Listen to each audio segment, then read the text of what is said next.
22 जून की दोपहर लखनऊ के अलीगंज का वह दर्दनाक अग्निकांड।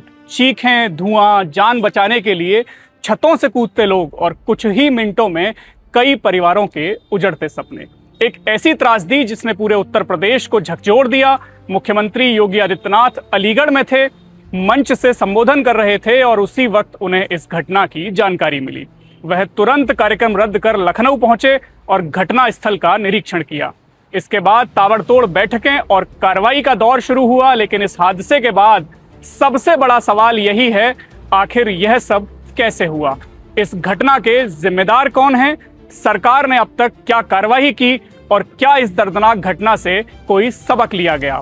अगले कुछ मिनटों में हम इन्हीं 4 सवालों के जवाब तलाशने की कोशिश करेंगे। सवाल नंबर 1, आखिर यह अग्निकांड हुआ कैसे? यूपी की राजधानी लखनऊ के अलीगंज इलाके में सोमवार दोपहर 2 बजे एक 3 मंजिला बिल्डिंग में आग लगने की सूचना मिली। इस बिल्डिंग में एक पेट शॉप, कोचिंग सेंटर और गेमिंग जोन संचालित था। देखते ही देखते बिल्डिंग आग की चपेट में आ गई और 15 जिंदगियां खत्म हो गईं।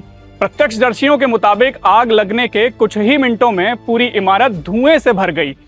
अंदर मौजूद लोग बाहर निकलने का रास्ता तलाशते रहे। ऊपरी मंजिलों पर फंसे कई लोगों ने जान बचाने के लिए खिड़कियों और बालकनियों से छलांग लगा दी। किसी ने अपने पिता को फोन कर मदद की गुहार लगाई तो किसी ने अपने रिश्तेदारों से कहा, हमें बचा लो। दावा किया जा रहा है कि आने और जाने के लिए केवल एक ही रास्ता था जो आग से भर गया था और दरवाजे पर लगे डिजिटल लॉक सिस्टम ने काम करना बंद कर दिया था। फॉरेंसिक टीम आग लगने के कारणों की जांच कर रही है। शुरुआती जांच में शॉर्ट सर्किट से आग लगने की पुष्टि हुई है। हालांकि वास्तविक कारण का पता जांच रिपोर्ट आने के बाद ही चल पाएगा। लेकिन इतना साफ है कि आग कभी अचानक नहीं लगती, उसके पीछे कहीं ना कहीं कोई चूक, कोई लापरवाही या कोई अनदेखी जरूर होती है। लखनऊ में हुए इस भयावह अग्निकांड ने कई सवाल खड़े कर दिए हैं।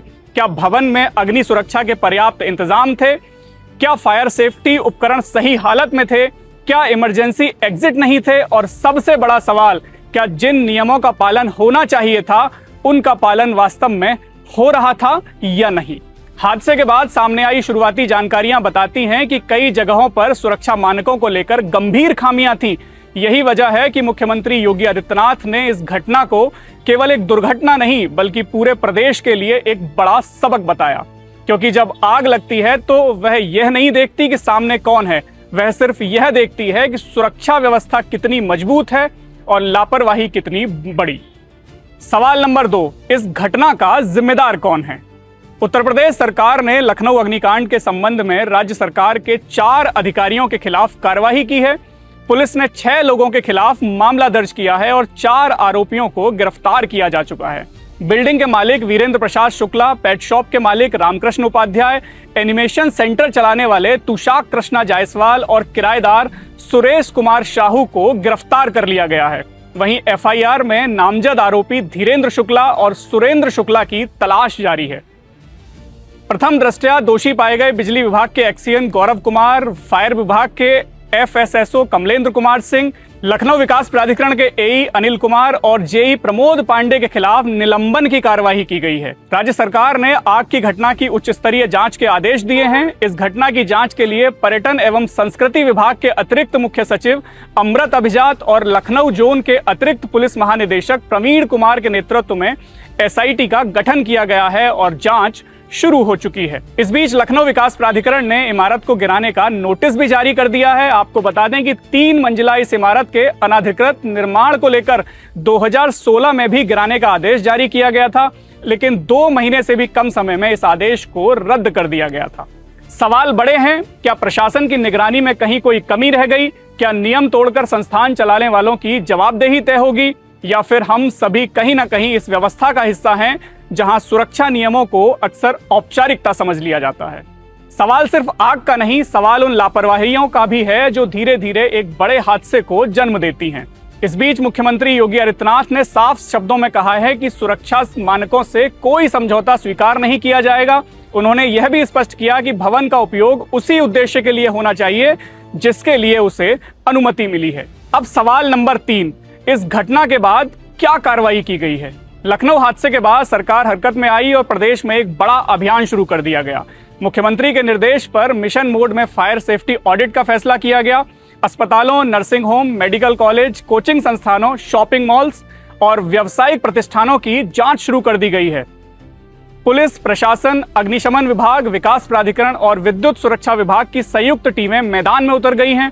लखनऊ, कानपुर, प्रयागराज, बनारस, गोरखपुर, मेरठ, आगरा समेत कई जिलों में बड़े पैमानों पर निरीक्षण किए गए हैं। इस जांच के दौरान कई चौंकाने वाले तथ्य सामने आए हैं। प्रयागराज में दर्जनों संस्थानों के पास फायर एनओसी नहीं मिली। वहीं कानपुर के काकादेव में कई कोचिंग संस्थानों ने बेसमेंट को पार्किंग की बजाय क्लासरूम में बदल दिया था। सुरक्षा मानकों के उल्लंघन पर 30 से अधिक संस्थानों को सील करने की कार्रवाई उत्तर प्रदेश सरकार के द्वारा अभी तक की गई है। वाराणसी में भी कई संस्थानों में अग्नि सुरक्षा के नियमों की अनदेखी मिली और कार्रवाई की गई। सिर्फ इतना ही नहीं, 100 से अधिक कोचिंग संस्थानों के खिलाफ कार्रवाई की गई है और यह अभियान अभी भी जारी है। सरकार ने सभी जिलाधिकारियों को निर्देश दिए हैं कि गैर पंजीकृत कोचिंग संस्थानों की पहचान की जाए और उनके खिलाफ सख्त से सख्त कार्रवाई सुनिश्चित की जाए। मामला साफ है कि यह सवाल अब केवल जांच का नहीं बल्कि जवाबदेही तय करने का है। अब बात करते हैं सवाल नंबर 4 की। इस घटना से योगी सरकार ने क्या सबक लिया है? शायद इस पूरे घटनाक्रम का सबसे महत्वपूर्ण सवाल यही है। मुख्यमंत्री योगी आदित्यनाथ ने साफ किया है कि यह हादसा प्रदेश के लिए एक बड़ा सबक है और भविष्य में ऐसी घटनाओं की पुनरावृत्ति नहीं होनी चाहिए। इसी सोच के तहत सरकार ने कई बड़े फैसले किए हैं। पहला फैसला, पूरे प्रदेश में व्यापक फायर सेफ्टी ऑडिट। दूसरा, सभी कोचिंग संस्थानों का पंजीकरण सुनिश्चित करना। तीसरा, हर व्यावसायिक भवन में फायर एनओसी को सार्वजनिक रूप से प्रदर्शित करना। वहीं चौथा बड़ा फैसला किया गया है कि बेसमेंट में किसी भी प्रकार की कोचिंग या व्यावसायिक गतिविधि पर सख्त रोक लगाई जाए। पांचवा फैसला, भवनों के विद्युत भार यानी इलेक्ट्रिक लोड की जांच की जाए। और छठा फैसला, अग्निशमन विभाग को आधुनिक उपकरणों और तकनीक से और मजबूत बनाने का किया गया है। मुख्यमंत्री ने यह भी कहा कि जन सुरक्षा सर्वोच्च प्राथमिकता है और अग्नि सुरक्षा केवल कानूनी नियम नहीं बल्कि मानव जीवन की रक्षा का विषय है। यही कारण है कि अब प्रदेश की हर तहसील तक अग्निशमन सेवाओं को मजबूत करने की दिशा में काम तेज किया जा रहा है। लेकिन इन सबके बीच एक सवाल अभी भी बाकी है कि क्या हर बड़ी त्रासदी के बाद ही हम जागेंगे? क्या सुरक्षा नियम सिर्फ हादसों के बाद याद किए जाएंगे? क्या अगली बार किसी इमारत में फंसे लोग मदद का इंतजार करेंगे या पहले से मौजूद सुरक्षा व्यवस्था उन्हें बचा लेगी? लखनऊ का यह अग्निकांड केवल एक खबर नहीं, यह एक चेतावनी है उन संस्थानों के लिए जो नियमों को बोझ समझते हैं, उन अधिकारियों के लिए जो निरीक्षण को औपचारिकता मान लेते हैं और हम सभी के लिए जो सुरक्षा से जुड़े सवाल तब पूछते हैं जब बहुत देर हो चुकी होती है। उम्मीद यही है कि इस दर्दनाक हादसे में खोई गई जिंदगियां आखिरी हों और यह त्रासदी आने वाले समय में हजारों जिंदगियों को बचाने का महत्वपूर्ण कारण बने।